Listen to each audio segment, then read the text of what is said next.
Hey, Thrupp. This is my video that is going to act as my discussion for the chapter of the text. I'm doing chapter 9. This video I'm going to try and do quite quickly. I've done quite a few takes before this and I'm realizing I'm just going way over time. I've also got handwritten notes that I'm thinking I will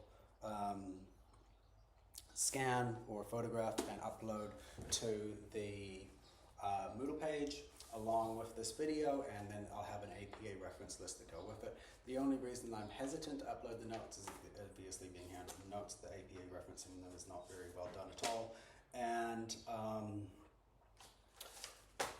that will probably lose me marks. Doing it as a video is already a risk, and so there's potential that this is just a complete failure.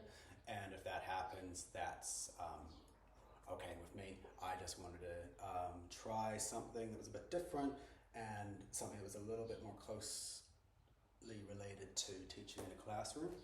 I also have been enjoying trying my hand at making videos. I'd like to learn how to do that. At the moment, I don't know anything, so I don't even know if this will be the right way in the in the video. You'll know by now. So I'm probably not going to use the whiteboard much, as was the original plan. But let's just go, because we don't have much time and I'm already a minute and a half in. So, we're looking at the relationship between Māori learners and the educational system. The chapter is called Policy and Praxis, Māori Learners' Experiences Contributing Understandings about Identity, Culture, and Effective Pedagogy. This is, I think, one of the most important and most interesting chapters in the entire textbook. I'm really surprised that you guys left it for me, and I'm really thankful because this would have been my first pick. So the introduction, I know that we're not supposed to use big ass excerpts of the text, but this one is a risk, so let's go.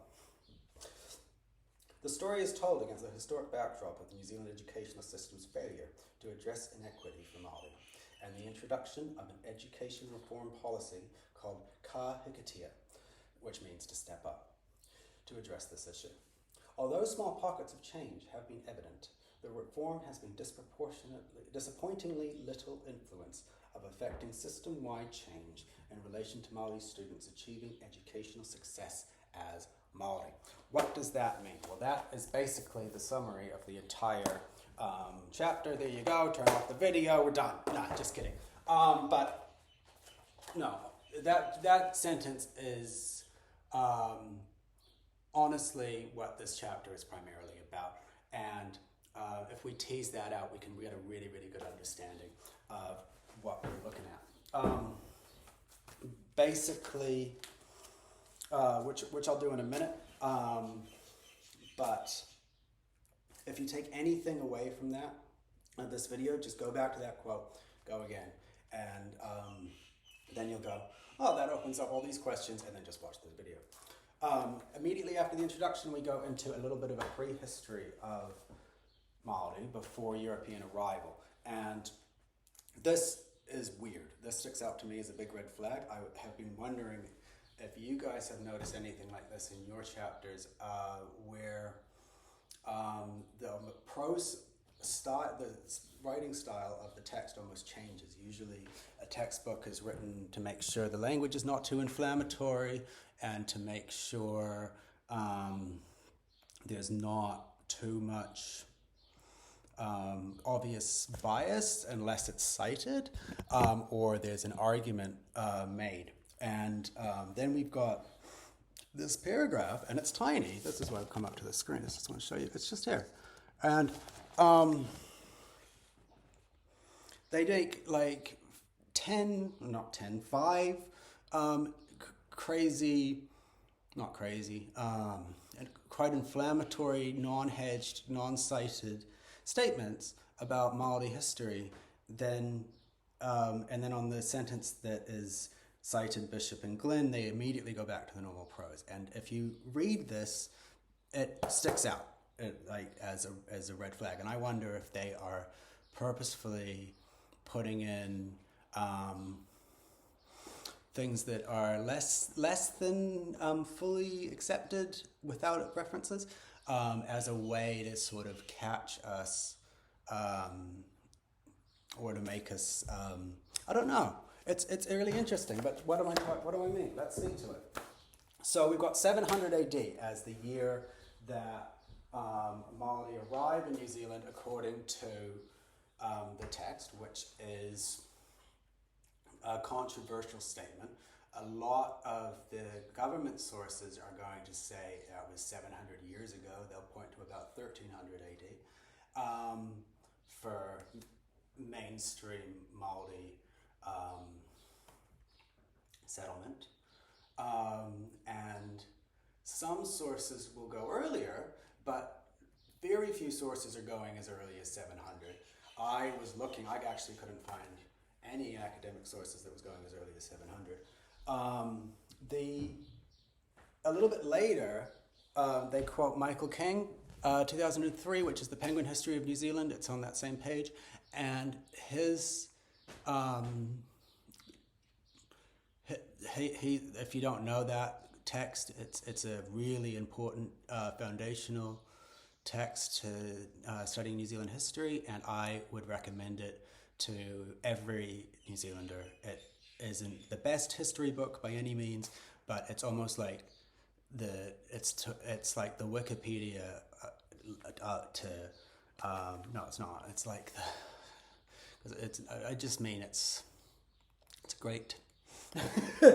But there are better, like if you want someone who's got more of a deeper and more taking a more argumentative stance in their history, then you might like Bellich or Claudia Orange or someone like that. But which they're great.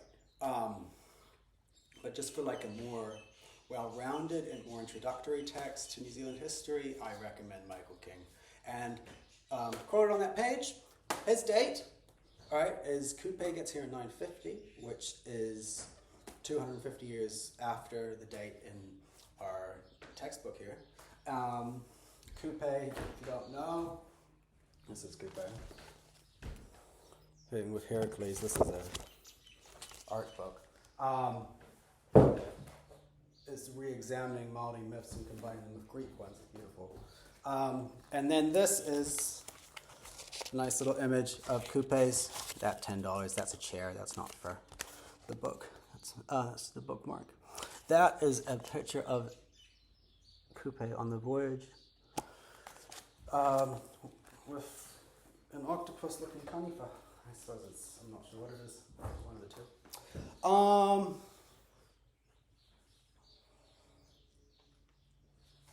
So that 700 AD stands out, the big red herring, and then immediately we get that followed with, they named it Aotearoa, and if you are familiar with your Kupe myth, then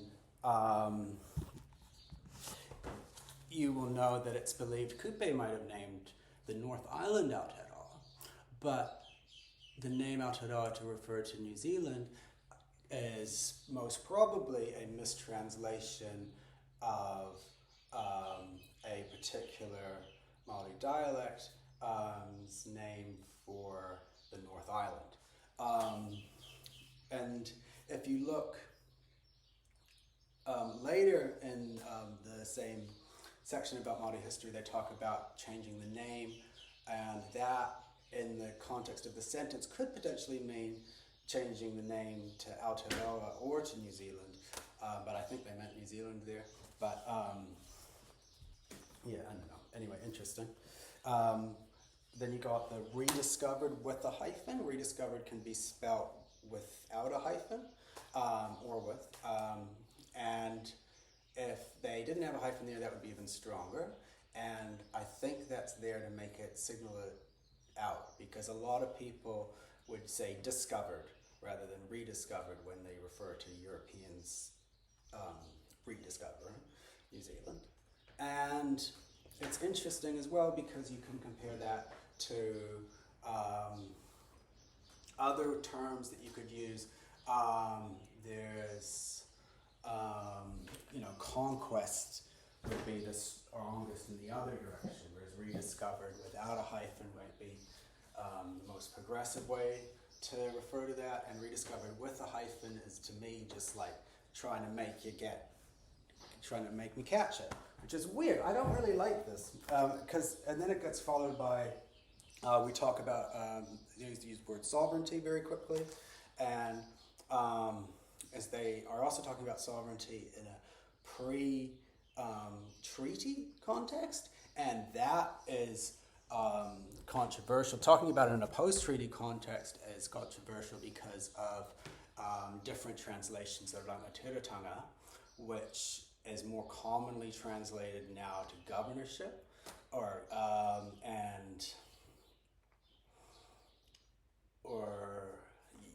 sovereignty is more of a stronger term, and to me, again, to use it like that, like how they have in this sentence, is to make you catch it, and then they follow that up with civilization. The civilization bit is actually really beautiful though, because they are using civilization to refer to European. It's usually used to refer to European linear progression, which is why it's problematic. In this context, they're using it to refer to a Māori society before Europeans arrived and wrecked it. And they're saying that was highly civilized, and that's beautiful. And that's like actually a way of using the term civilized that I really champion, because it helps to reframe the word, and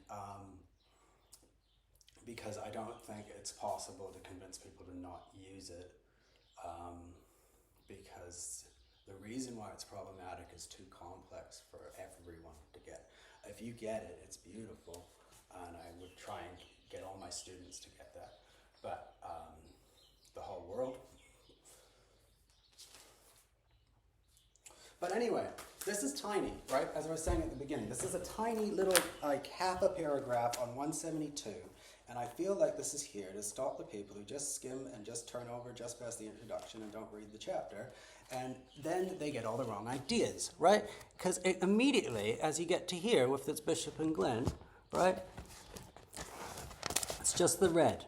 Once you get to the blue, right, it goes back to normal written prose, and then it goes all the way down, and this is all beautiful. This goes back to normal history. It's just here. And I feel like that's just to catch people. It's really interesting. They disagree with themselves in the second paragraph. It's really weird. But I've been wondering if anyone else has noticed that in other parts of the textbook, and if so, that's really worrying to me personally, because I don't think a textbook should do that. I don't know if that is. I don't know if I don't know. Don't know what that is. Anyway, moving on.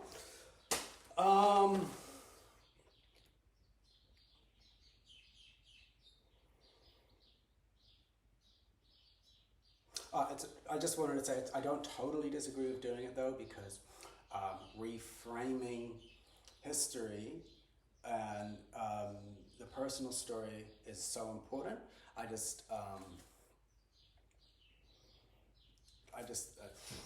know. It's complex, right? This is why we have a new discussion.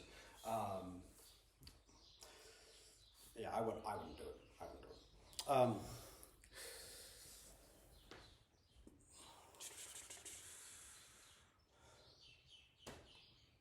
Oh yeah, also the quote from Russell and Glenn is, Bishop and Glenn is Russell, Bishop, and Ted Glenn. That's the 1999 text, Culture Counts, Changing Power Relations in Education, and that is a text I was trying to find and haven't found. That looks really interesting. Speaking of 1999 is the year that the Hikataya comes in, which is the policy document by the Ministry of Education that is fundamentally now about by Māori, for Māori, educational reform, and it has been a core part of the development of equity, hopefully, for Māori, especially over the past, since 1999, still going in a different form. And it's been reformed many times. It's detailed in the chapter a little bit later. I'll go into detail if I don't bore you if you keep watching. But how do I say? It's like, it's not overly effective on its own. It's positive and we should celebrate, we should cherish it, but it's not purely a policy solution, and it's also it's from effective pedagogy, so effective teaching, that's adaptive, and it's also a result of changing the stigma and the stereotypes around Māori culture so that people can internalize a more positive view of being Māori and realize that that is a strength that they can use to succeed in the educational system, rather than, he won't succeed because he's Māori, sort of the terrible stereotypes that exist. And that's where this chapter goes. It's the spoiler. But if you want details on that, this keeps going. Where are we? The second page, there's a beautiful quote. Sovereignty that was guaranteed to Māori was increasingly ignored, resulting in dire consequences for Māori cultural, social, and economic well-being as well into the 20th century. This quote's good because this highlights how the socio-economic factors of colonization continue to leave their scars. It's multi-intergenerational trauma, and it's more easily quantifiable in terms of economic and wealth terms, but this text is looking specifically in relation to education, and so it starts teasing that issue out a little bit. It goes into talking about educational debt, which is a really, really good thing to be looking at if you haven't done much sociology type papers before. If you have, you've probably got your own ways of understanding how the educational system is influenced by socioeconomic problems and colonization that have long-lasting marks that are more opaque and less quantifiable than monetary terms. But if that's kind of in any way new to you, this educational debt idea is really, really good simplification of that sort of thing. Then it goes into the next section, which is called Education for Māori. Immediately, if you are not doing a close reading, you would go, oh yay, suddenly some positivity. No, this thing starts like a roller coaster. And we've got this quote: formal education for Māori under the Crown began as an instrument to facilitate integration of the younger generation into the logic of the colonial system and bring about conformity, which is Freire, 1972. That's a banger, classic quote from Freire in his heavily cited text from 72, which is Pedagogy of the Oppressed. And that quote, or at least the 30th anniversary version of it, I don't know, in the 72, I haven't seen the 72. The book starts with a little quote, which is, to the oppressed and to those who suffer with them and fight at their side. And that dedication, when I found it, was really inspiring to me, because it really spoke to me and why I want to do this as teaching course, which is cool. And it speaks to the key question of this assignment, which are what are the factors that influence teaching and learning in schools in Aotearoa, New Zealand. And you can see that there are these deep links between wanting to stand up and fight for the oppressed, and then this colonial system of formalized education that's being supplemented over top of this, and they're kind of merging together, and we're sort of fighting for dominance. We're in this long-term shift into a more equitable system through Māori initiatives like Kahikatea, and then the new one, which is was helped formed by University of Waikato, University of Auckland, and Te Whanga Aotearoa. I can't remember the name of them. But academics anyway, blah blah blah. I'm getting ahead of myself here.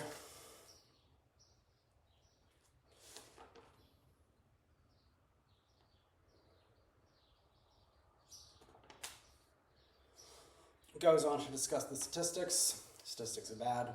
The statistics that they quote are 2016, which and earlier, and that stuck out to me that potentially this textbook needs an update already. It was updated. This update's from 2019, so we've only had a few years. But maybe I think with COVID and the fact that society has changed so much that it's already notably out of date, and that was really noticeable by looking at the 2016 statistics. I went and checked the more current Ministry of Education statistics, and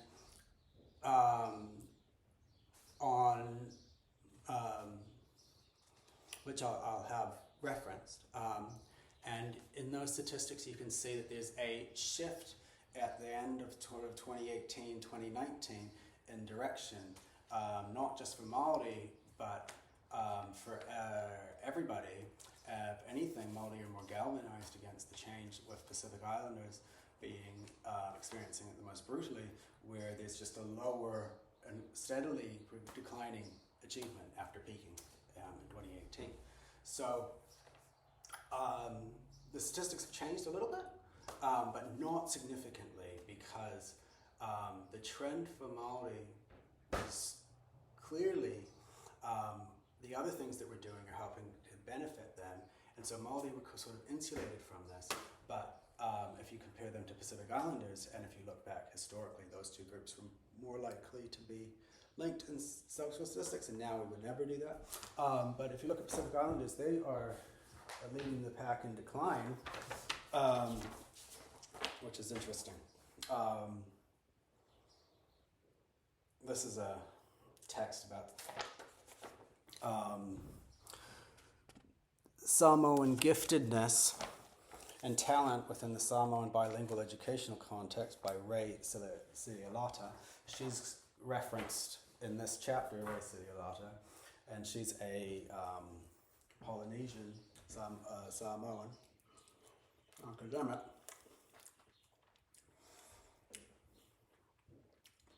And I just thought that was really, really interesting, the giftedness and Samoan. That states to a later point in this text about how really a lot of what's being said in here is relevant to other ethnicities than Māori, but it's specifically relevant to Māori as well. But when you look at how the educational system is failing certain people, it's interesting to look at the groups that are smaller and would get forgotten, like gifted bilingual Samoans in New Zealand. I mean, that's probably, that 10-page article is probably half all of the academic writing on it. It exists, I don't know. But you know, it's cool. She's got a beautiful quote in here near the end.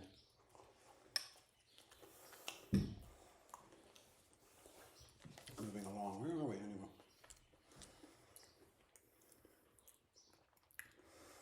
As we go along a bit, we discuss the Kahikatea and how that's developed. That came about in 1999 initially, and then it was expanded for Hui. That happened between 2001, September 2004, that led to a bunch of changes and reforms in our educational system, and then that went into the Tia, which was then reformed again from and then with those implementations that lasted from 2009 to 12, and then after 2012 Key came in and wanted to increase achievement of NCA level 2 to 85% for the general population, and Māori were achieving nowhere near that at that point in time. And so it really was a big call to redouble efforts. And so in 2013, the ministry reaffirmed its position on that, and Kagatia was expanded, and more fun, and then that sort of lasted till 2017, 2018, and then there's another thing after that is the one that is current. But they're basically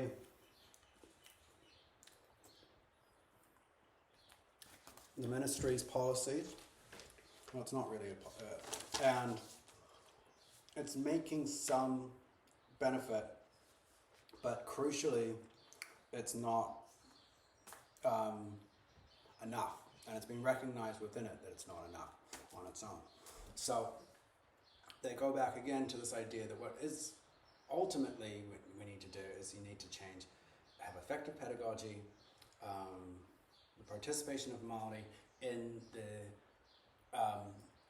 design of the educational system, and then the cherishing of Māori culture as a supportive network for doing well in education, and to change the stereotypes around Māori not being very good at achieving, into Māori just achieve, and that's what they do. And so that idea is expressed in various ways for quite a few pages, and then we go into a bit where it's telling that same thing but personally, and that is, to be honest, my favorite part of the chapter. It's from Mary Berryman again, the most commonly quoted name throughout this text, and she did a study that was got 158 young Māori learners together for a hui, a series of huis, and they spoke about what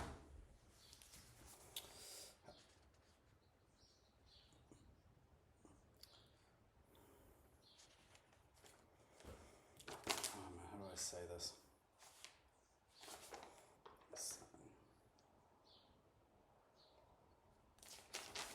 Way back here.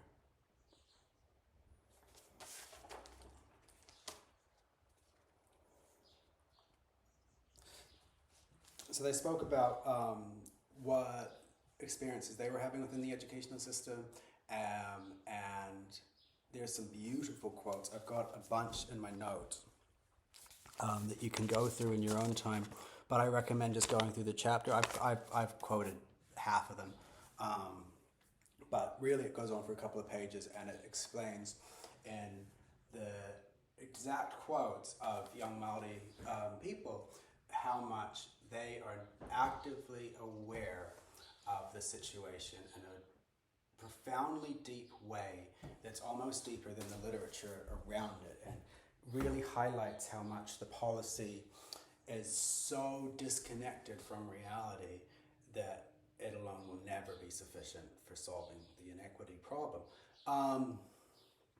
And it really highlights how much, for effective change, what you want is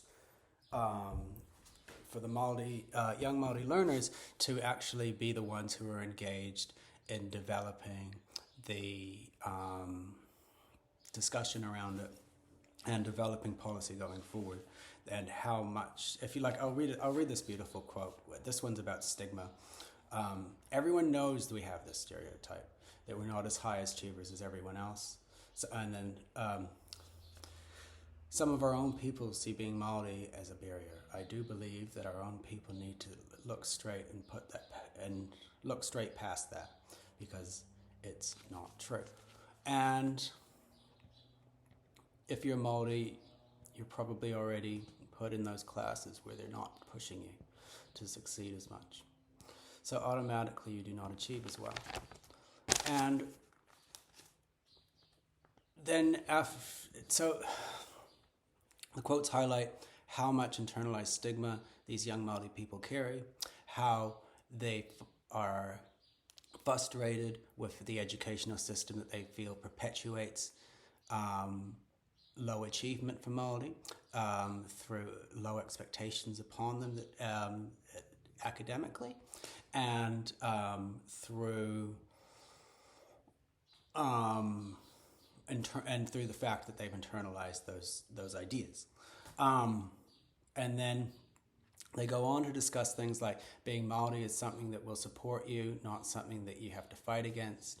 I'd like for a new stereotype to be that there are Māori students achieving and that's just what they do. A lot of people think being Māori trying to work against something, but if you're Māori, you're working with your whole culture. And these are beautiful quotes that illustrate what the new stereotype ought to be, and where the discussion needs to go. And then this is the bit I might mention in the text, just go to the 32-minute, I can't believe this is 32 minutes, holy crap. At the end that you're really waiting for, which is effective pedagogy, how to teach with all of this information. How do you distill this down into what you do in the classroom? And the text discusses about how deeply important it is to listen to the learners and to listen actively as if you were speaking. Let them finish their point, reserve your judgment, and let them express their truth. And that is so true. You have to build that sort of collaborative relationship. And that will help integrate Māoridom in a legitimate way and in an authentic way into your pedagogy, which is effective and will help engage learners. It also talks about how you can't lean too heavily on any one technique, that there's value in any sort of teaching technique, and really the problem is just doing the one.